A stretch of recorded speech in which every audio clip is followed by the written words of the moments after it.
What's up for January?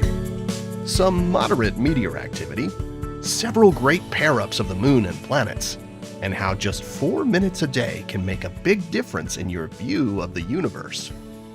The year kicks off with the Quadrantid meteor shower, which peaks after midnight on January 4th. Light from the third quarter moon will brighten the sky on the peak night, causing fainter meteors to be lost from view. But the shower does produce a decent number of bright meteors called fireballs, so it can still be worth your time.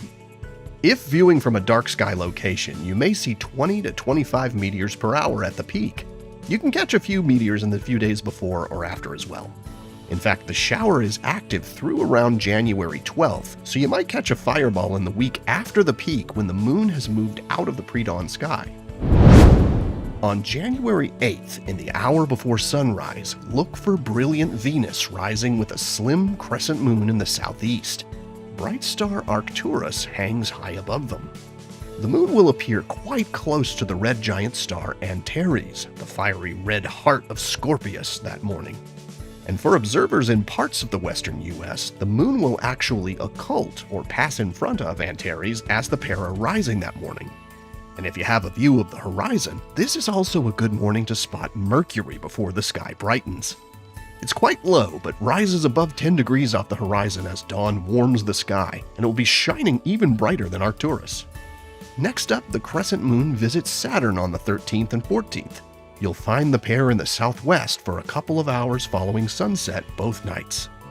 Then the moon pairs up with Jupiter in the evening on the 17th and 18th.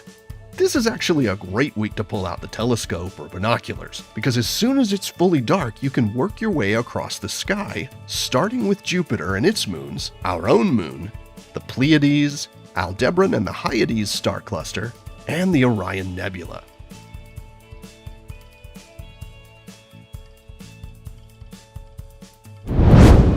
One of the things that makes skywatching so interesting is that the sky is always changing. The stars rise in the east and set in the west each night. The moon gradually waxes and wanes as it goes through its monthly cycle. And likely you've also noticed that which stars you can see on a given night changes slowly over the course of the year. The bright stars and constellations we see on warm summer nights are not the ones that fill the chilly sky in winter. This is because the stars rise 4 minutes earlier each day, and it adds up over time. In just 1 week, a given star will rise 28 minutes earlier than it does tonight. And in 1 month, the same star will be rising about 2 hours earlier. So at 4 minutes per day, or 2 hours per month, after 6 months, the stars of summer are rising a full 12 hours earlier than they did back in June, placing them high in the daytime sky. But in their place, the evening sky belongs to the stars of winter. This slow-motion cycle in the sky plays out annually as Earth moves in its orbit around the Sun.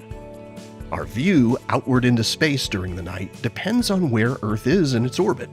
At one part of the year, our view of space from Earth's night side looks in one direction, and 6 months later, the view is in the opposite direction.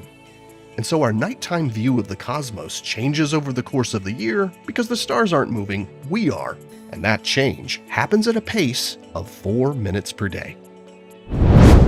Here are the phases of the moon for January. Stay up to date with all of NASA's missions exploring the solar system and beyond at science.nasa.gov. I'm Preston Dykes from NASA's Jet Propulsion Laboratory, and that's what's up for this month.